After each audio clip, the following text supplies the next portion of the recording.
I guess the message I had for the players is the real challenge now. I know school started today, and it's kind of the dog days of camp now when you get this deep into it. Still, pretty long ways until you play a game, but still a lot of things to work on. Is you got to challenge yourself to be what you want to see. Take ownership for what you want to accomplish, what you want to do.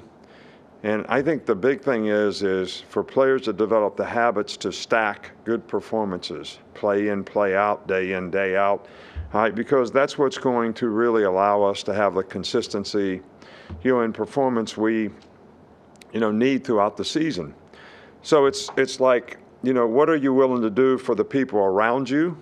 Because you're responsible to do your job, but you're also responsible for them. But I guess a better question is what are they willing to do for you, because they have the kind of respect and trust in you to know that you're going to go out there and do what you're supposed to do, down in, down out, play in, play out, game in, game out. So we obviously have things that we need to improve on.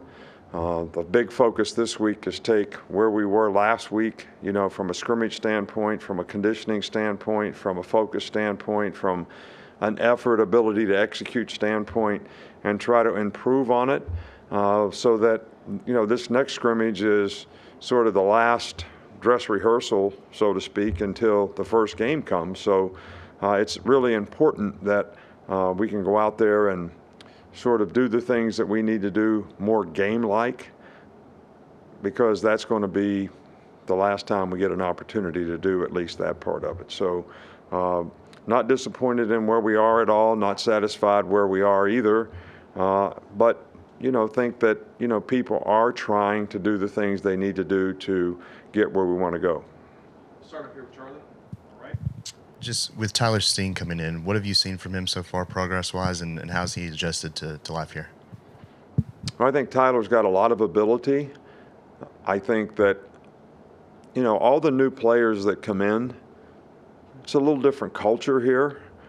They all have to sort of buy into the culture of how we do things, what we do, not easily satisfied with what we do and how we do it, and to challenge yourself to be the best that you can be on every play. And I think that's the question that I would have for a lot of different players. But, Tyler is certainly showing a lot of ability. He's made really good progress. He's a bright guy.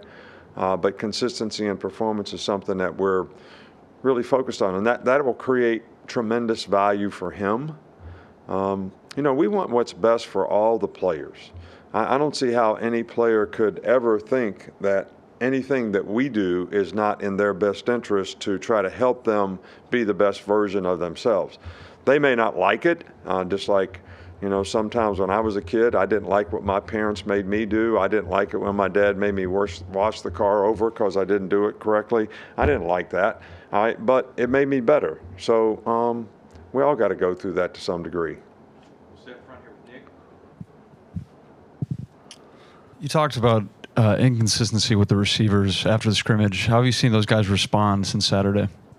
They're doing a good job. I think they learn from their mistakes, and hey, nobody wants to be inconsistent. They're working hard. There's a lot of young guys there. There's a lot of guys that don't have a lot of experience. There's a lot of guys that haven't been in the system. And we have quite a bit of volume of information right now, maybe more than we'd ever have for a game plan. Because you install a lot, you expose the players to a lot. So for those kind of guys, that's even more challenging. So, but they've made improvement, and they'll continue to make improvement. I think it takes a little longer for that part of the game, especially when you have new players, to try to develop the precision that you need. But I think those guys are getting more and more consistent every day. Hey, Coach. So far, all the players we talked to this fall camp have had a really strong emphasis on leadership. And I'm just wondering, from your perspective as a head coach, what have you seen in terms of leadership from the players, specifically in the last scrimmage as well? I do think that we have some really positive leadership on this team. I've talked about this before. We have some really good leaders. But there's two parts of leadership. There's players who lead, and we have some really good players doing that. But there's also players that have to learn how to respond to leadership. that means they take ownership for doing what the leaders ask them to do.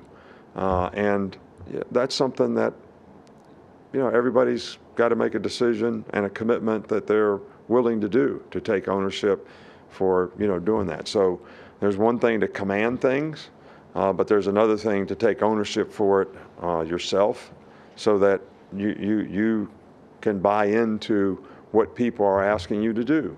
A really simple example, I guess I would be considered a leader, but when I say run to the next drill and everybody continues to walk, am I being a bad leader, or are they not responding to leadership? That's the question. All right, so we have good leadership, but people have to learn to respond to it and take ownership for the standard and the level the leadership has an expectation for them to aspire to. Just what have you seen from Javion Cohen in terms of some of the mental health treatment that he shared he received this offseason, as well as what you've seen from him on the football field in camp? Well, we've done everything we can, and we will continue to do everything we can to help all of our players across the board whenever they have any kind of mental health issues of any sort. I think we've been, one of the programs that have, had this for a long, long time, and we've only tried to develop it and make it better. I don't think that's really a question for me to answer. I know we're doing everything we can to help him every way that we can. How he feels this is helping him, I think, is probably something that he needs to answer. I'm not disappointed in his performance. I'm just disappointed in the way he's going about his work. But I still, that's not for me to answer exactly, how someone feels about the treatment and what has helped them get better. And I see him being very good, but that's just what I see. I don't know how he feels. Come back here to Tony and then Charlie, and then we'll finish up. How much progress have you seen in Eli Rick's ability to pick up the defense, and then how optimistic are you that he could be an impact player this year? Well, he hasn't been able to practice since the scrimmage, so he's got a little, back problem that's not, I don't think it's anything that's going to keep him out for a long time. So, until he gets out there on the field and he continue to make progress, I can't really comment on that. I was not disappointed in the way he played in the scrimmage. I think there's a lot of competition at that position, and I can't tell you, who would be the starting corners at this point. Charlie? As the defensive line, you have some seniors coming back, but what have you seen from the guys providing depth there and how they've come along? Like who? Just anybody from the depth standpoint. Jaheim Otis has done a really good job. I think Tim Smith has done a really good job. He's, a guy that's, been out there playing. I think, the strength of that group is probably the numbers. We have some decent depth. We got to keep developing guys to be able to play with a little more consistency. We've got some good pass rushers, but they're mostly the outside backer type guys. We got to do a better job of, pushing the pocket inside. But I'm like, that group works hard, and we have some experience, but we also have some young guys that I think can add to the depth and make a contribution. Okay, we'll go to Seth on Zoom. Seth, you can go ahead and mute. Hey, Nick, got kind of a offbeat question for a feature on Coach's radio call-in shows. You're one of a dwindling few that still takes calls. And I was just curious why get out of it, why you think it's important to do that. And also, I guess you may be the only one I know that has regular media guest hosts. Why do you do that too? Well, I think that most of you all, including the person asking the question, sort of think I'm not approachable. And I don't think that's the case at all.